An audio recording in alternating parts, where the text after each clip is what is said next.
System में सिद्धा किया था एंड साथ साथ यूनानी सिस्टम किया था। आज हम कंटिन्यू कर रहे हैं होम्योपैथी से। ये हमारी इस सीरीज की लास्ट वीडियो होगी आयुष सिस्टम की। आयुष में हमने क्या क्या किया, आयुर्वेदा किया है, योगा किया है, यूनानी, सिद्धा, होम्योपैथी एंड नेचुरोपैथी हम आज करेंगे, ठीक है। एंड आज की वीडियो में मैं एक बार सारा रिवाइज भी करा दूंगी, पूरा का पूरा आयुष सिस्टम, ठीक है। तो let's begin with homeopathy. It was brought into India around 1810 AD by European missionaries and received official recognition in 1948 by the Parliament. India में ये आया कब था? आ तो बहुत पहले गया था, लाइक 1810 AD में, बट इसको पार्लियामेंट ने रिकॉग्निशन कब दी थी? इन 1948। अब हम पढ़ेंगे principles of homeopathy. First principle of homeopathy क्या है? सिमिलर सिमिलबस करेंटर, मतलब a medicine which could induce a set of symptoms in human beings actually suffering from the disease. जो डिसीज से ह्यूमन बींग सफर कर रहा है उसके असली जो सिम्टम्स है उनको बॉडी में लाता है। मतलब ये ऐसी मेडिसिन देते हैं होम्योपैथी जिससे जो हमारी बॉडी में डिसीज है उसके सिम्टम्स अच्छे से आए, ताकि उन्हें डिसीज का अच्छे से पता चल सके। उसके बाद सेकेंड प्रिंसिपल क्या है? Single dose, that is single medicine should be administered at the time to a particular patient during the treatment. उसको अलग अलग मेडिसिन देने की जरूरत नहीं होती है, सिर्फ एक ही मेडिसिन देनी चाहिए।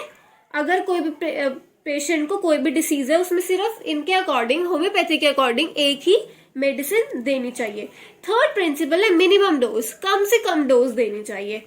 वो minimum doses of a drug which would induce a curative action without any adverse effect should be administered. क्या कह रहे हैं ये? मिनिमम डोजेस देनी चाहिए ताकि क्या हो, इसका क्यूरेटिव एक्शन हो, मतलब वो डिसीज को ठीक करने के काम है, ये नहीं कि उसके ही एडवर्स इफेक्ट्स हो रहे हैं, ठीक है। उसके बाद homeopathy is based on assumption that the causation of the disease mainly depends on the susceptibility or proneness of an individual to the incidence of the particular disease in addition to the action of external agents. इस point का मतलब क्या है? Homeopathy किस पे based है? इस assumption पे कि जो डिसीज कॉज होती है वो किस पे डिपेंड करती है कि इंडिविजुअल का अपना, इंडिविजुअल की वो कैसी है, उसका खुद का फाइट मैकेनिज्म बॉडी का कैसा है, उसको एक्सटर्नल एजेंट जो आता है वो कैसे अफेक्ट करता है, उसका क्या एक्शन रहता है बॉडी पे, ठीक है। तो सब कुछ उसके ऊपर डिपेंड करता है, like bacteria, virus etcetera. Homeopathic medicine are prepared mainly from natural substances such as plant products, minerals and from animal sources. Homeopathic medicine कैसे बनती हैं? नेचुरल सोर्सेज से, मिनरल्स से, प्लांट सोर्सेज से और प्लांट सोर्सेज से, ठीक है, और एनिमल सोर्सेज से। उसके बाद homeopathy has its own areas of strength in therapeutics and it is particularly useful for treatment of allergies, autoimmune disorders and the viral infection. Homeopathy की ऑलमोस्ट हर थेरेपेटिक में अपनी स्ट्रेंथ है, बट पर्टिकुलरली किस में useful है ये? Allergies में, किसी बॉडी में कैसी भी एलर्जी होती है, ऑटो इम्यून डिसऑर्डर्स जो बॉडी में ही बॉडी के खिलाफ इम्यून हो जाता है, एंड उसके बाद वायरल इन्फेक्शंस के लिए, ठीक है। उसके बाद many surgical, of gynecological and obstetrical and pediatric conditions and ailments affecting the eyes, nose, ear, skin, sexual organs, etc. are amenable to homeopathic treatment. इस पॉइंट को मतलब कि सारे सर्जिकल भी हो जाता है, गायनोलॉजिकल, हर एक प्रॉब्लम का सॉल्यूशन होम्योपैथी के पास है। Behavioral disorders, neurological problem and metabolic disease can also be successfully treated by homeopathy. इस पॉइंट के अकॉर्डिंग क्या है? लास्ट 2 पॉइंट्स के अकॉर्डिंग ये है कि होम्योपैथी से सारी की सारी डिसीजेस का क्योर है, ठीक है। उसके बाद हम आगे चलते हैं अपने लास्ट पार्ट में, वो है naturopathy. Naturopathic medicine is based on a belief that the body heals itself using a supernatural vital energy that guide easily process. Naturopathic medicine क्या कहती है? It is based on a belief. किस belief है कि जो body है वो खुद ही heal करती है अच्छे से, एक सुपर नेचुरल वाइटल एनर्जी को यूज करके जो प्रोसेस को क्या कर देता है? Easy, 12 principles of naturopathy. Naturopathy के जो प्रिंसिपल्स है कितने हैं, 12 है नंबर में, एंड बहुत ज्यादा इंपॉर्टेंट है। फर्स्ट क्या है, the healing power of nature. There exist a vital force of life force that given the right conditions with self-heal or self-correct. The vital force is activated by factors which encourage health and suppressed by excesses and deficiencies. इसका मतलब क्या है, जो body की natural healing power है वो सबसे ज्यादा क्या है, जरूरी। ठीक है, जो हमारी पूरी नेचुरोपैथी क्या कहती है, जो हमारी पूरी बॉडी में कोई भी डिसीज हुई है वो नेचुरली खुद ही हील होती है। ठीक है, सेकंड प्रिंसिपल क्या है, prevention is preferable to cure. मतलब prevention is better than cure. अगर हम डिसीज को प्रिवेंट कर ले तो वो ज्यादा बेटर है कि हमें डिसीज हो जाए उससे। ठीक है, prevention is not screening, it is treating the terrain that is the body so that the disease process never starts in the first place। ये क्या कह रहे हैं कि हमें अपनी बॉडी को ही इतना ज्यादा ट्रेन करके रखना चाहिए। ठीक है, मतलब इतना ज्यादा ट्रीट करके रखना चाहिए कि डिसीज हो ही ना, डिसीज स्टार्ट ही ना हो। हमें इतना ज्यादा अपनी बॉडी को स्ट्रांग बनाना चाहिए, इतने ज्यादा हमें क्योर करना चाहिए, हमें इतने ज्यादा प्रिवेंशन लेने चाहिए।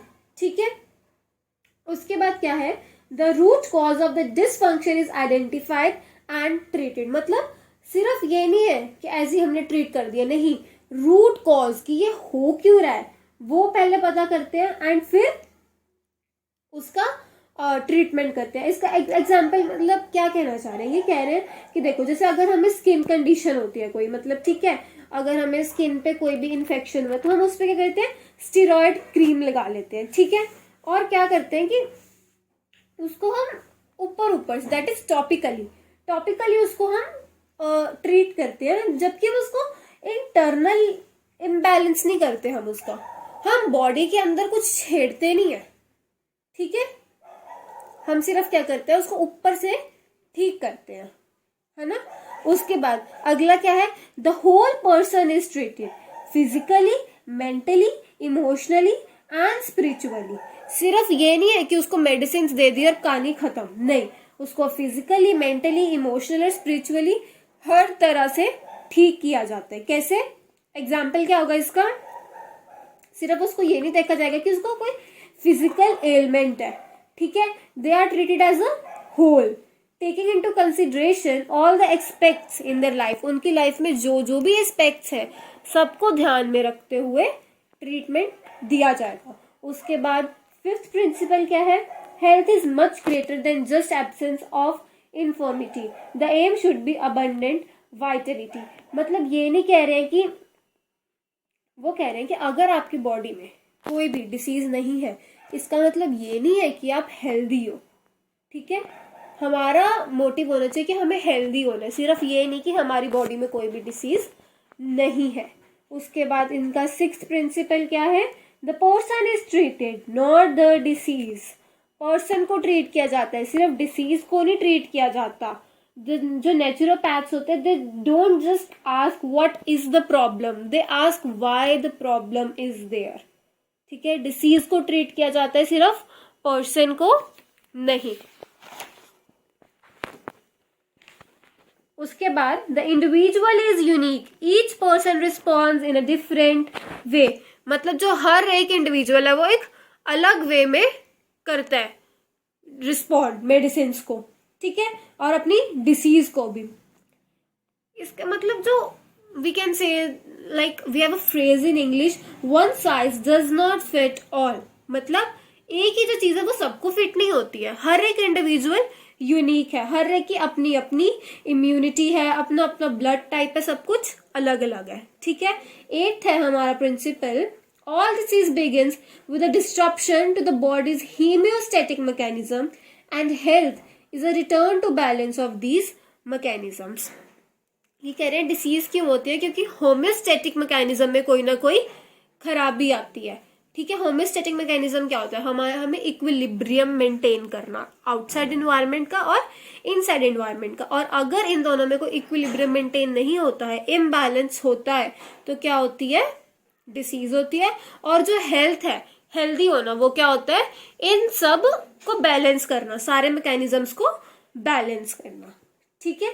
उसके बाद ill health is a product of the internal environment of the body rather than external influences. Ill health का मतलब सिर्फ ये नहीं है कि एक्सटर्नली कोई बॉडीज गई हैं एंड उनकी वजह से हो रही है, नहीं।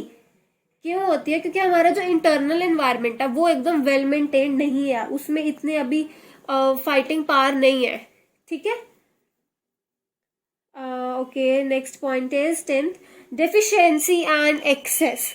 अगर कुछ ज्यादा हो जाता है, मतलब किसी चीज की अगर कमी हो जाती है तो ट्रीटमेंट देके उसको बिल्डअप किया जाता है। एंड अगर एक्सेस हो जाता है, एक्सेस को क्या बोलते हैं, टॉक्सिसिटी। अगर किसी चीज की टॉक्सिसिटी हो जाती है तो हम उसको क्या करते हैं, डिटॉक्सीफाई करते हैं उसको, नेचुरोपैथ्स जो होते हैं। क्या लिखा है इसमें, if a person is deficient, treatment would be used to build them up, and if excess, treatment would be involved breaking down the toxins, ठीक है। उसके बाद 11th प्रिंसिपल हमारा है, ailments should not be suppressed। ailments जो symptoms आ रहे हैं उनको हमें suppress नहीं करना है, उनको हमें और ज्यादा बाहर लेके आना है ताकि हमें पता चल सके कि डिसीज है क्या, ठीक है। नेचुरोपैथ जो होता है वो क्या करता है, naturopath will encourage the body to promote its innate healing abilities. Elements को वो क्या कहते हैं, कभी भी हमें सप्रेस नहीं करना चाहिए, और नेचुरोपैथ भी यही करता है। नेचुरोपैथ क्या करता है, इनकरेज करता है बॉडी को कि जो patient to take responsibility for his or own health. Naturopath क्या होता है, एक टीचर होता है जो बताता है पेशेंट को कि आपने खुद की हेल्थ का कैसे ध्यान रखना है, ठीक है। ये है नेचुरोपैथी के बारे में। एक बारी मैं आपको ब्रीफ आइडिया दे देती हूँ पूरे आयुष सिस्टम के बारे में, ठीक है।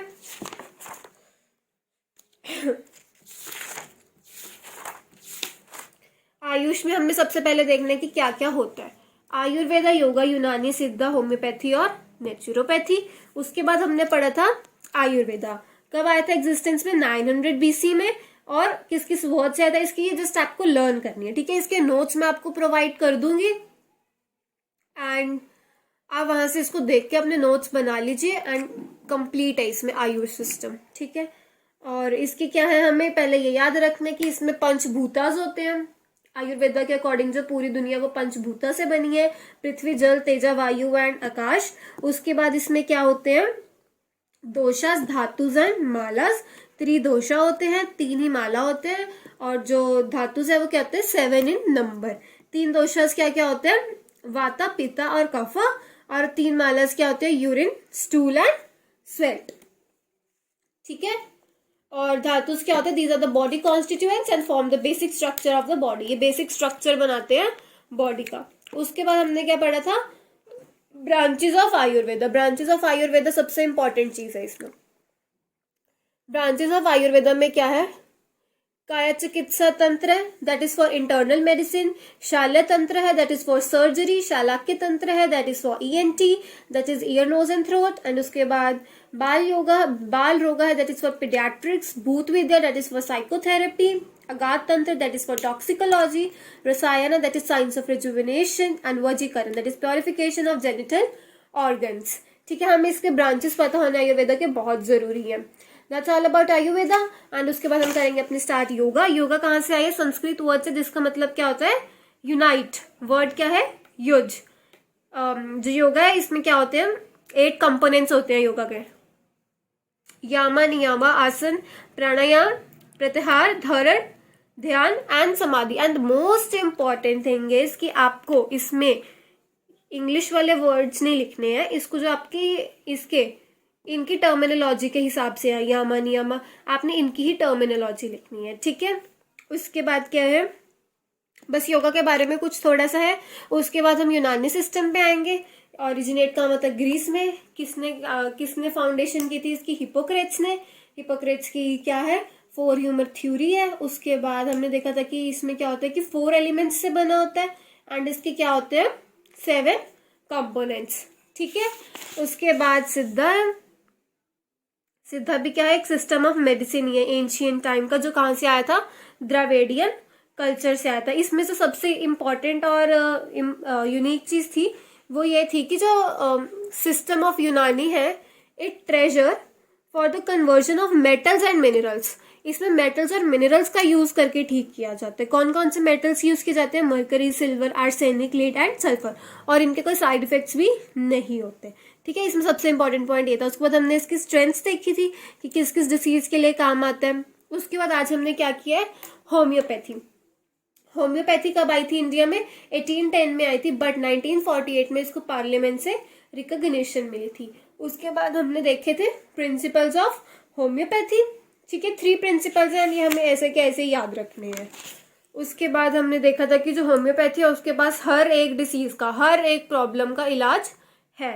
ठीक है, फिर हमने स्टार्ट की थी नेचुरोपैथी। नेचुरोपैथी में इसके 12 प्रिंसिपल्स जो हमने किए हैं, ये क्या है? सबसे ज्यादा इम्पॉर्टेंट। ठीक है, एक बार आप इनको अच्छे से पढ़ लीजिए एंड जो भी डाउट है let me know in the comment section. I hope ये क्लियर है। एंड आयुष सिस्टम इसके साथ हमारा पूरा क्या हो गया?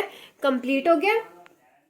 And just let me know अगर आप लोगों को समझ आ रहा है या कुछ और आपको चाहिए अपग्रेडेशन, कुछ भी, let me know. Okay, thank you so much. Please like, share and subscribe to our video. Thank you so much. Bye bye.